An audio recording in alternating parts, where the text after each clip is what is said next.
Islam League to hold dialogue with Oiko Front as Prime Minister Sheikh Hasina's door open to all, says Abadu Qadir at press conference.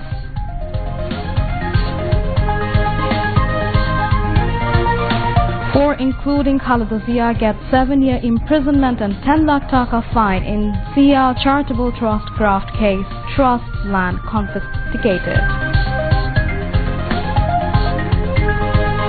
All 189 people on board perish as Indonesian Lion Air jet crashes into sea. And Bangladesh in semi-final of SAF under-15 men's football beating Nepal 2-1. Assalamu alaikum. Welcome to News at 10 on BTV, BTV World and BTV Chattogram Center. I'm Tasriyan Robi Sharno. And I'm Shamim Khan, welcoming you all. Those were the headlines. We now move on to the news in details. The 23rd and last session of the 10th Parliament concluded today, completing its full term. Speaker Dr. Shirin Sharmin Chaudhry read out the prorogation letter of President Mohammad Abdul Hamid. Earlier in a concluding speech, Speaker Dr. Shirin Sharmin Chaudhry thanked the Leader of the House and Prime Minister Sheikh Hasina, Opposition Leader Begum Roshan Ershad, Chief Whips, Parliament members and all concerned for helping her during conducting the procedures of the Parliament. In a concluding speech, Prime Minister Sheikh Hasina said Awami League government successfully implemented its 2008 election pledges, which brought changes in the life standard of the countrymen.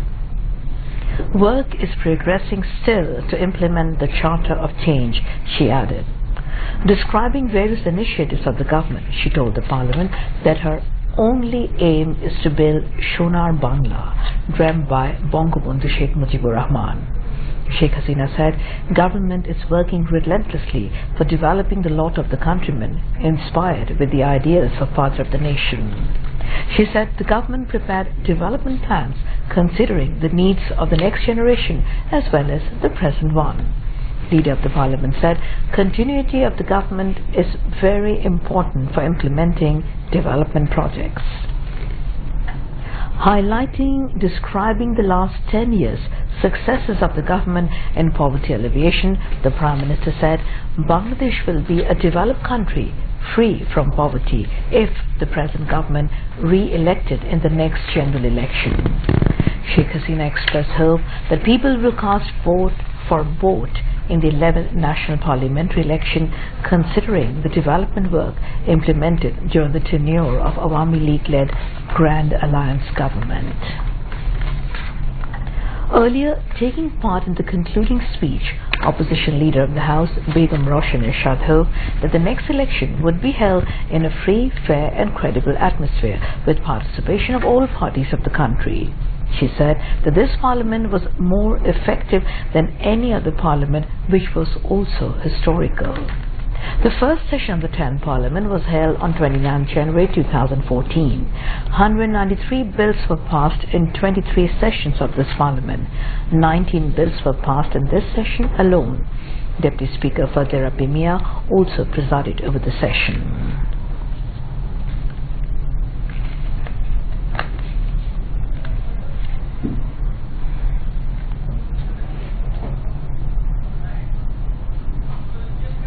The Cabinet gave its final approval for use of electronic voting machine (EVM) in the next general election, amending the Representation of the People Order (RPO) of 1972. The approval was given at the weekly Cabinet meeting held at Prime Minister's office with Prime Minister Sheikh Hasina and the Chair. The Cabinet approved drafts of 3 more acts and 2 policies, with one being the proposed Bangladesh National Social Welfare Council Act 2018. The 2 others were drafts of the Brick Manufacturing and Brick Tin Setup Control Act 2018 and Bangabandhu Sheikh Mujibur Rahman Aviation and Aerospace University Act 2018. The policies adopted by the Cabinet are National ICT Policy 2018 and National Telecommunication Policy 2018. Cabinet Secretary Muhammad Shafil Alam briefed reporters at the Bangladesh Secretariat after the meeting.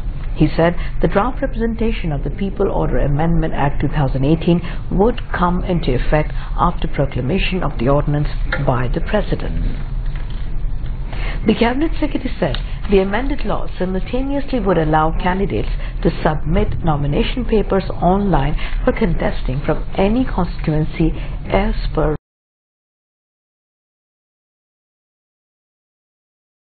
Secretary also handed over the ICAO President Certificate to the Prime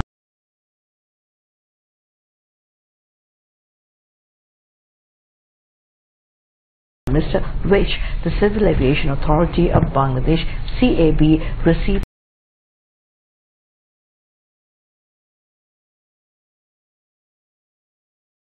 from International Civil Aviation Organization ICAO for effective implementation of security measures in Bangladeshi airports. Prime Minister Sheikh Hasina hoped that the people of the country will surely re-elect Awami League in the next election for the continuation of development. In the next election, people will surely vote for both, inshallah, she said.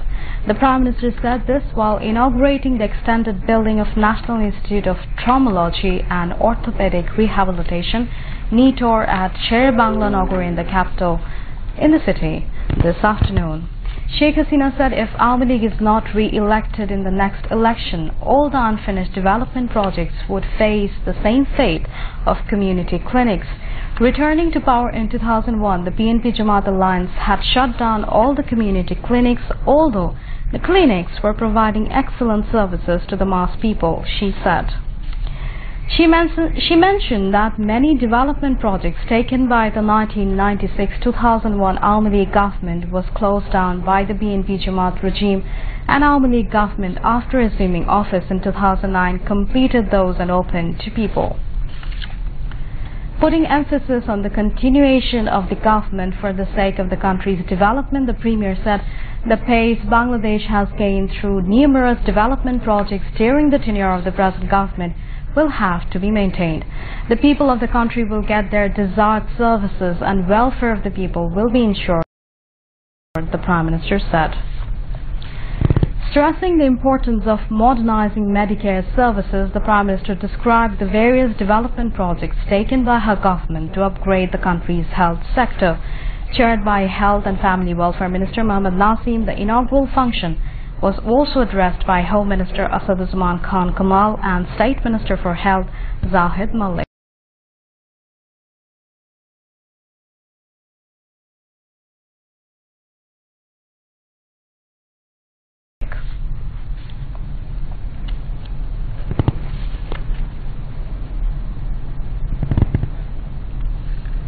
Prime Minister Sheikh Hasina witnessed the copy of architect Louis Isidore Khan's main architectural design of Bangladesh Jatiya সংসদ this evening. The Prime Minister saw the main design of the world's most dignified and historic parliamentary establishment with keen interest at the South Plaza of the Jatiya সংসদ. Chief Architect of the Department of Architecture, Architect Qazi Ghulam Nasir, briefed the Prime Minister about various features on the design of the Jatiya সংসদ. During the time, the Prime Minister directed authorities concerned to preserve the copies of the main design of Louis I. Khan at National Jatiya সংসদ and National Archive of the Government. Speaker Dr. Sheen Sharmin Chaudhry, Housing and Public Works Minister Engineer Musharraf Hussain and Chief Whip ASM Feroz were also present on the occasion. It may be mentioned that the Prime Minister had given directives to fetch main architectural design of the Jatiya সংসদ from the Pennsylvania University of the USA, considering its historic value and dignity. Following her directives, Jatiya সংসদ Secretariat received a flash drive of the soft copy and photographs of the main design of Jatiya সংসদ on the 4th of July 2017. Awami League General Secretary Abdul Qadir said Awami League has agreed to sit with Jatiya Oikofront for a dialogue. He told this at a press conference at the party president's Dhanmondi political office in Dhaka today. Road Transport and Bridges Minister said Awami League President and Prime Minister Sheikh Hasina will lead dialogue from the Awami League side. He also said Prime Minister does not want to close the door to dialogue. The Prime Minister said the Oikofront will be informed of the time place and other related matters of the dialogue very soon. Army League Organizing Secretary Ahmed Hussain and AFM Bahauddin Nasim, Publicity Secretary Dr. Hassan Mahmood, Office Secretary Dr. Abdul Subhan Gulab, Cultural Affairs Secretary Oshim Kumar Okil, Information and Resource Secretary Advocate Afzal Hussain and Central Working Committee member Esam Kamal Hussain were present at the press conference. A Dhaka court today sentenced BNP chairperson Begum Khaleda Zia to 7 years in prison, the maximum punishment under the act concerned in the Zia Charitable Trust graft case, the second graft charge in which the ex-premier was convicted. 3 others, including Khaleda Zia's former political secretary Haris Chaudhry, were also awarded 7-year imprisonment each in the case. Judge Muhammad Akhtar Zaman of Dhaka Special Judge Court 5 delivered the verdict. The court also fined them Dhaka 10 lakh each in default to suffer 6 months more in jail. The court also ordered confiscation of 42 kathas of land bought in the name of the Zia Charitable Trust in favor of the state. Of the 4 accused, Ziaul Islam Munna and Monirul Islam Khan were produced before the court ahead of the verdict, while Haris is yet to be arrested and Khaleda Zia is in prison cell at PSMMU after getting convicted in Zia Orphanage Trust graft case. The court in its observation said such corruption from the country's topmost holder is completely unexpected. Now, international news.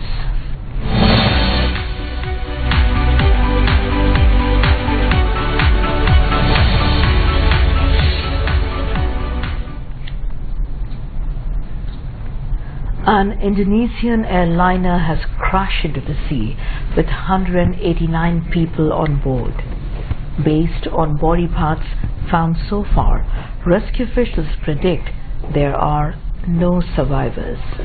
The Boeing 737 owned by the low-cost airliner Lion Air went down after taking off from the capital Jakarta. Flight JT610 was headed for the western city of Pangkal Pinang. Rescuers have recovered some bodies and personal items, including baby shoes. There is no sign of survivors. The cause of the crash, which involved a plane that had been in operation since August, remains unclear. The incident is reported to be the first major accident involving a Boeing 737 MAX, an updated version of the 737. 3 Palestinian boys aged between 13 and 14 have been killed in an Israeli airstrike in the southeastern Gaza Strip near the fence with Israel. Palestinian news agency Wafa said the Israeli army reportedly opened fire towards ambulances and prevented their access to the scene of the bombing located northeast of Khan Yunis. Coming back to news from home. Prime Minister's Foreign Affairs Advisor Dr. Gahar Rizvi has said the government is working to build ethnic minority communities as skilled and worthy citizens of the country. He said this while addressing a function at Social Services Department in the capital today. Director General of Social Services Department Ghazi Muhammad Nurul Kabir chaired the function, which was also addressed by Social Welfare Secretary Muhammad Zillur Rahman. The speaker said the government led by Prime Minister Sheikh Hasina is working for the welfare of the people of all strata. Later, Dr. Gahar Rizvi handed over related materials including visa and passport to 29 Dalit people at the function. They were selected for training under ITEC program of the Indian government. State Minister for Information Tarna Halim has urged dramatists and actors to bring social anomalies to public view through healthy cultural activities. She made the call while speaking at the oath-taking and reception of newly elected committee of the Directors Guild at Shishu Academy in the capital today. President of the organization, Salahuddin Lavlu, and General Secretary S.A. Haq Olik and noted dramatists were present. The State Minister for Information said drama is the image of the society and they should be produced in the spirit of social responsibility. Tarna Halim urged cultural activists to play a role in country's development, riding over all limitations. Now news on sports.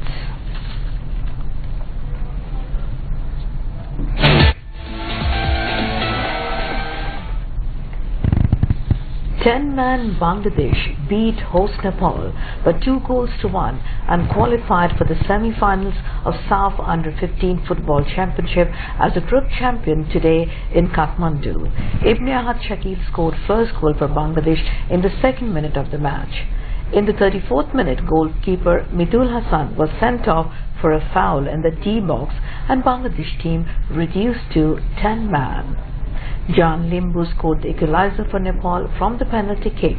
In the second minute of the second half, Rajun Haladar found the net with a perfect placing shot to give lead to Bangladesh again. Bangladesh will face Group B runners-up India in the semi-finals on Thursday. Nepal will play against Pakistan in the second semi-final on the same day. And now to end the bulletin, a recap of the top stories. Parliament concludes last session of 10th Jatiya Sanshad, completing its tenure.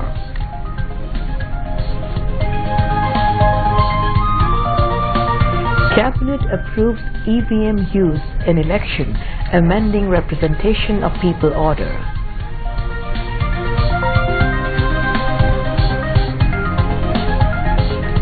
Continuity of government needed to maintain development stride, says Prime Minister Sheikh Hasina, hopeful of people voting for both.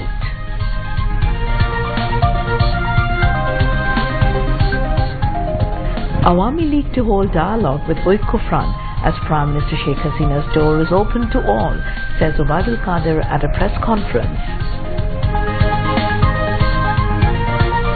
4, including Khalida Zia, get 7-year imprisonment and 10 lakh taka fine in Zia Charitable Trust graft case.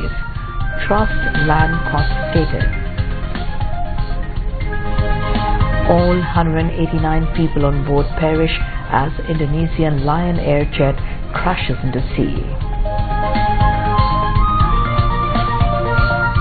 And Bangladesh in the semi-final of SAF Under-15 men's football, beating Nepal 2-1.